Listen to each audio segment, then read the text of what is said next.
طالب علم کو دعوت دوں گا۔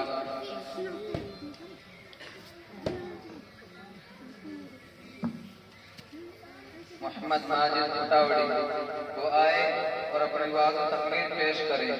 آزادی کیسے ملی اس موضوع پہ طالب علم کی تقریر موضوع تشریف کرے۔ ڈھونڈتی ہے جن کو آنکھیں و تماشا چاہیے، ڈھونڈتی ہے جن کو آنکھیں و تماشا چاہیے، چشم باز جس سے کھل جائے وہ جلوہ چاہیے۔ موضوع تشریف کرے۔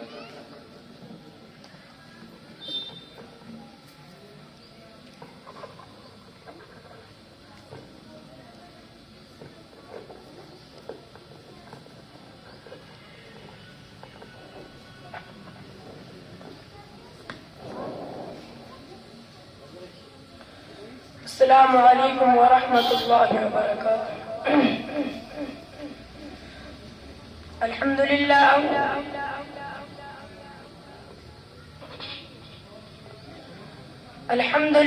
وکفی وسلام علی عبادہ الذین اصطفی، اما بعد۔ حضرات علماء اکرام، معزز مہمان گرامی، گاؤں کے بزرگ اور نوجوان ساتھیوں، آج 15 اگست ہے اور آپ جانتے ہیں کہ آج کی یہ تاریخ ہمارے ملک کے لیے کتنی اہم ہے۔ آج سے 76 سال پہلے یہ دیش انگریزوں کا غلام تھا۔ وہ تجارت کی غرض سے بھارت آئے تھے، لیکن وہ شاطر دماغ تھے۔ دجل و فریب ان کے اندر کوٹ کوٹ کر بھرا تھا۔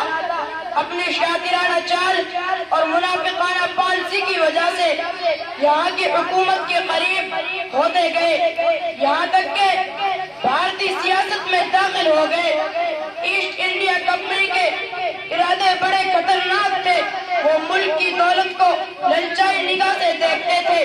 شہر بنگال نواب سراج الدولہ نے ان کے خطرناک ارادے کو بھانپتے ہوئے مقابلہ کیا اور 1757 میں پالسی کے میدان میں شہادت پائی۔ پھر شہر میسر ٹیپو سلطان کی راہ میں حائل ہوئے۔ 1799 میں بہادروں کی طرح لڑتے لڑتے جام شہادت نوش کیا۔ میرے دوستو، جب انگریزوں کے حوصلے اور بھی بڑھ چکے تھے، وہ جلد سے جلد پورے ملک کو غلام دیکھنا چاہتے تھے اور دارالسلطنت کی طرف تیزی سے بڑھ رہے تھے، یہاں تک کہ 1803 میں انگریزی فوج فاتحانہ انداز میں داخل بھی ہو گئی اور ایک بڑا اعلان بھی کر دیا کہ خلق خدا کی، ملک بادشاہ کا اور حکم کمپنی بہادروں کا۔ محترم حضرات، آپ جانتے ہیں اس اعلان کا کیا مطلب تھا؟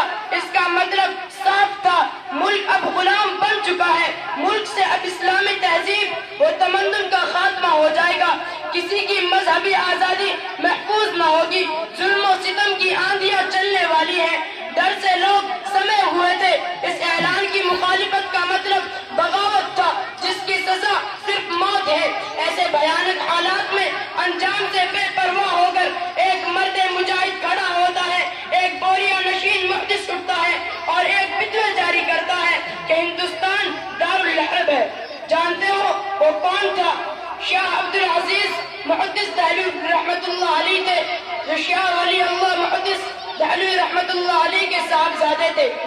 دوستو، ادھر آزادی کے دیوانوں کی تعداد بڑھ رہی تھی، ادھر انگریزوں کا سینہ انتقام سے پھٹ رہا تھا، ادھر آزادی کی چنگاریاں شعلہ بن چکی تھی۔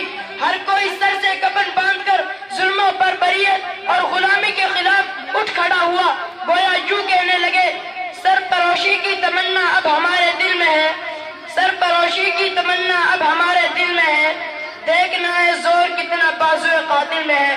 میرے دوستو، 1857 میں ناکام بغاوت کے بعد انگریزوں نے ہندوستان سے چن چن کر بدلہ لیا، خاص طور سے مسلمان سب سے زیادہ نشانہ بنے۔